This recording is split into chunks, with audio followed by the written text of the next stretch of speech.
Dear friends, I am glad to welcome you to my channel. Like it and subscribe to the channel. It is not difficult for you, but not pleasant. Well, we're starting. The sanctuary was decorated with flowers. Everyone was sitting in their seats. The groom and the groom's friends stood to the right of the altar, and the bridesmaids stood to the left. Everything is ready, but not everyone was ready. Where is he, Mom? Why isn't Dad here to marry off his only daughter? I don't know, Teresa. Wait, I just got a text from him. The hopeful look with which she opened the message soon disappeared. And what does he say, Mom? An unavoidable delay. Spend the wedding without me. What? Is that all he said? No explanation? No. Honey, we have to get on with the wedding. Nicholas and I have spent too much money to waste it. But who's going to walk me down the aisle? Going alone is ridiculous. Wait, what about Gordon? You don't want people to find out that he's your real father, do you? Well, if you don't mind everyone knowing that he's been your lover since he knocked you up, now is not the time for arguments. I'll ask your Uncle Frank to do it. Ugh, damn, it looks like we don't have a choice. Nora entered the sanctuary and took Frank back to the locker room. Frank, you're going to have to walk Teresa down the aisle. Nick won't be able to come. What? Why me? Why not? We don't have time to argue. Go on, go on. Nora was seated in front, and soon after, the crowd stood while the bride and her Uncle Frank walked down the middle aisle of the church. Frank found it a little difficult to answer the question. Who is marrying this woman off? Finally, he stammered. Her mother and my brother-in-law. The service continued, and everyone was wondering where Nick was. When they reached the ring exchange ceremony, a man walked down the aisle with several large manila folders under his arm. There was silence in the room. Standing in front of Nora, he handed her one of the folders. Nora Dexter, you have filed for divorce on the grounds of adultery. It is alleged that you had a long-term affair. She was handed one of the envelopes. Nora stood in shock. The man walked back down the aisle and stopped halfway. He turned to his right and said, Gordon Black, you are charged with the following charges: alienation of affection, 18 years of alimony, and a bill for the expenses of your daughter's wedding. Handing him the folders, the man left. Gordon's wife slapped Gordon and left. At that moment, the wedding died. People were leaving, making snide remarks along the way. After a while, only Nora and Gordon were left. Gordon said, I guess now we don't have to worry about Nick finding out. Do you think your wife will divorce you? Only if the sun rises tomorrow morning. Will you need a place to stay for the night? I probably don't want to go home right now. Oh well, then you can come with me. Everyone knows about us anyway. I have some good bourbon to get drunk on. They drove to Nora and Nick's house and found it surrounded by fire trucks. Gordon approached the brigade commander. Definitely arson. Abundant use of a catalyst, probably gasoline. Gordon returned to the hole. Nick burned everything. Let's go to the hotel. Let's go to one where the people who attended the wedding would not go. It's a good idea. Nora went to rent a room for herself and Gordon. Her credit card was declined. Gordon gave them his, and everything worked out. Nora tried to call Nick about the card, but when she called, she got an answer, this number is no longer in service. She sighed and said, scorched earth. For good reason, Gordon and Nora were not motivated to love. The only time in 20 years they did not make love, as soon as they were outside the door of a hotel room. So, Nora, what are we going to do? I need to go to the computers in the business center of the hotel and see if Nick has taken all our money. She did so, and he took it away. Gordon, I'm broke until I can get my half of the money back. Check if you have any more money. He checked, and he really had the money. I probably need to withdraw a large amount before my wife picks them up. Gordon managed to withdraw $10,000 before his account was frozen. Gordon, I think we're both going to need lawyers. Now I want to get drunk. Yeah, I agree. Gordon and Nora got drunk and passed out on the bed while fully dressed.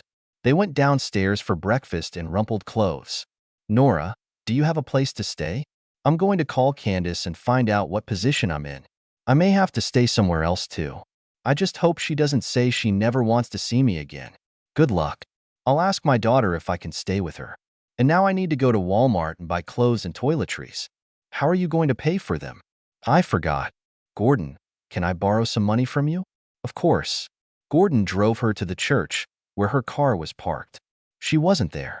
Nick had a spare key, and he could just drive away in it. Now Gordon had to take her to Walmart and wait while she went shopping. He informed Nora that Candace had given him permission to return home, at least long enough to pack some things. Nora called her daughter. "Teresa, this is your mother." "Mom, how could he? I thought Dad loved me. Maybe he ruined my marriage. Johnny doesn't want to talk to me anymore. What should I do?" "I don't know. I know I need to stay somewhere. Can I stay with you for a while? Why don't you go home? Or your stubborn father kicked you out?" "And no, he burned me out." "What?" "Yes, he burned down our house. He'll probably be arrested for arson." "Did Dad burn down our house? He must be terribly angry to do such a thing." "That's an understatement.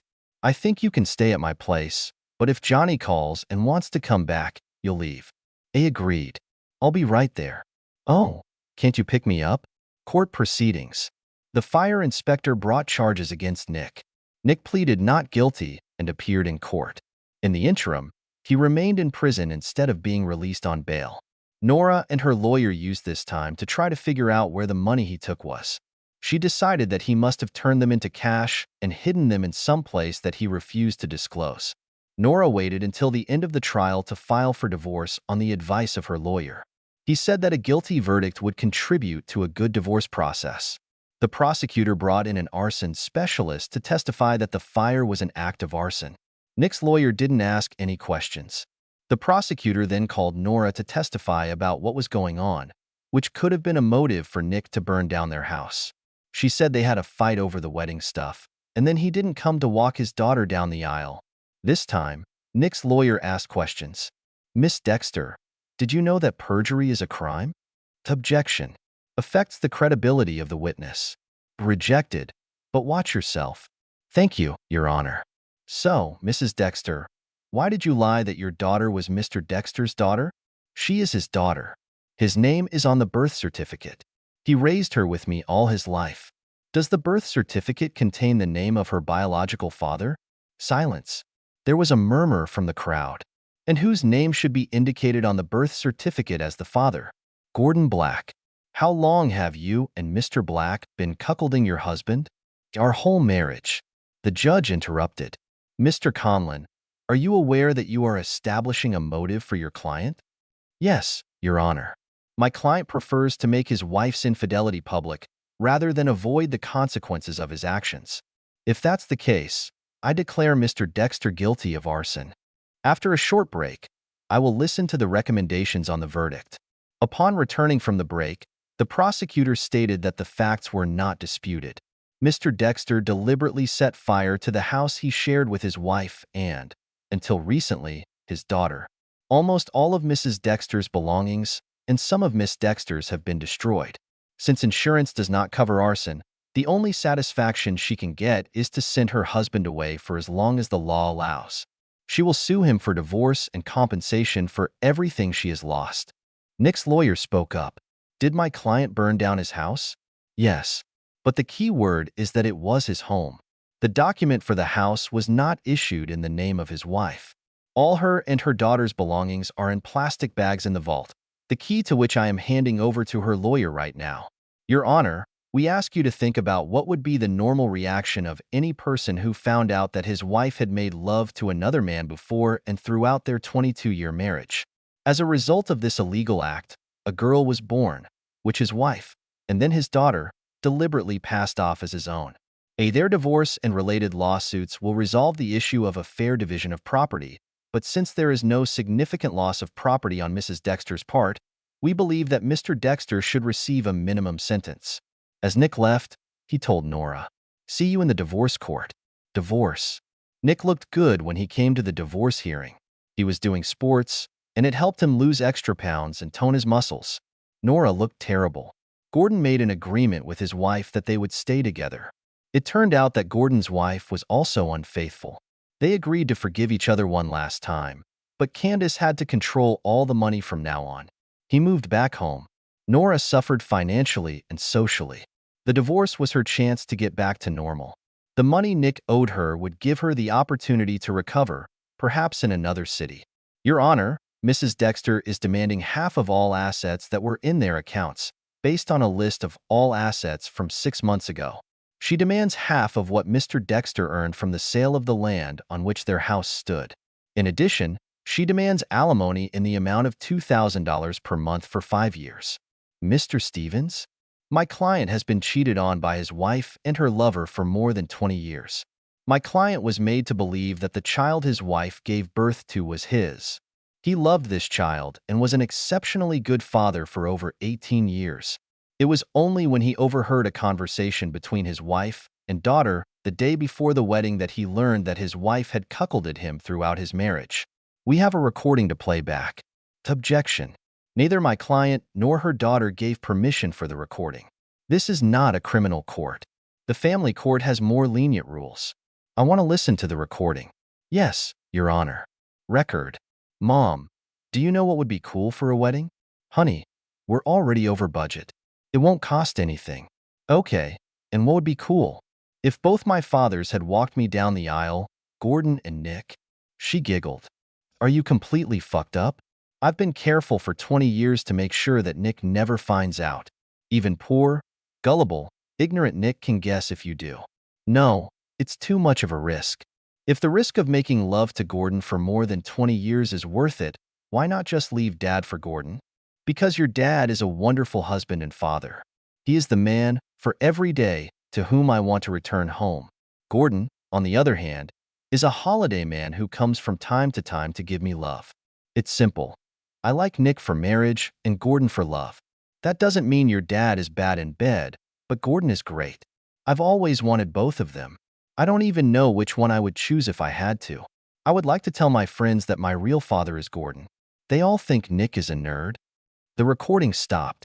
The judge ruled that the wife would receive an equal division of property, but reduced the amount of alimony to $1,000 a month and only for 3 years. Nick agreed. He had just received $250,000 from Gordon to settle all 3 lawsuits against him. He took this money to buy an apartment near his work. A few months later, Dad? I'm sorry, Teresa. Gordon's not here. Dad, you know that you are the only real father I've ever had. Gordon was just Mom's toy. How long have you known that I'm not your father? Not before the trial, like everyone else. Did your mom tell you about the divorce hearing? Yes, she received half of the property and some alimony. Did she tell you about the tape? And what kind of film? The one I wrote down a week before the wedding between you and your mother, where you asked Gordon and me to walk you down the aisle. Oh shit. No matter what I say, I didn't mean it. I was just joking with my mom. Gordon means nothing to me. Well, you just admitted that you lied to me. You've known about Gordon for a long time, and you've never told me. Mom would kill me if I told her. You can't blame me for that. No, I can. Fortunately, chronologically, you are already an adult. From now on, I'm not responsible for any of your actions, whether it's your father or not. You're going to pay for college for me anyway, aren't you? You promised. I'm sorry, you lied to me, and I lied to you. Dad, don't hang up on me. Dad. At the coffee shop. Do you mind if I sit next to you, Nick? Nope. Are you here by accident or on purpose? On purpose. I wanted to talk to you after we both calmed down. So, Nora, do you think I've calmed down? I hope so. I wanted to give myself a chance to say that I'm sorry, truly sorry. Love with Gordon was good, but it wasn't worth our marriage. We've been getting away with this for so long that I've taken you for granted. Most of all in our marriage, I miss friendship. I miss being able to talk to you, especially when we're snuggled up on the couch. You were my best friend, besides being my husband. I appreciated both. Nick, isn't there a chance that we'll just be friends again? You still mean a lot to me. I'm surprised. No request for money? No requests to forgive our daughter? Neither. Anything. Sorry to disappoint you, but no.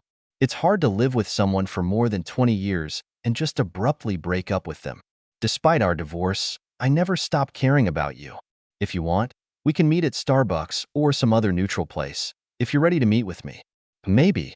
The bitterness is not as strong as when I first found out. This may surprise you, but I also miss the days when we just talked. You're a smart woman with good ideas. I think we could at least try. We can always stop if we want to. Tuesday night suits me. Besides talking, I'll never get tired of reminding you how you thought I was worthless in bed, Nick smiled. You know perfectly well that I loved you, and I liked our bed life. Let's not talk about it anymore. When we meet, it should be off the list of topics. Tuesdays suit me too. For several months, meetings on Tuesdays went well. Despite how their marriage ended, there were many shared, pleasant memories, even if they were just warm memories.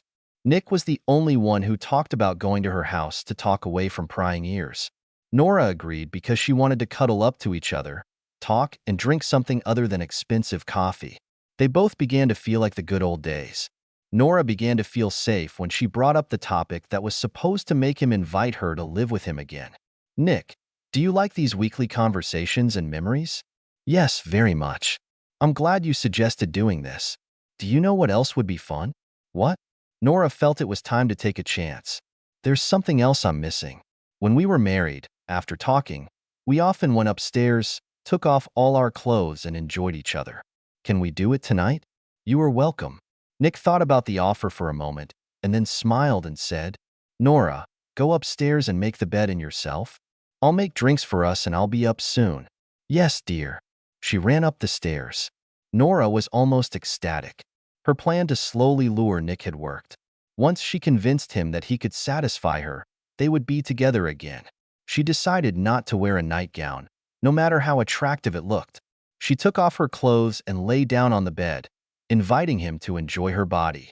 She was waiting and waited. Something was wrong. She put on a robe and went downstairs. Nick?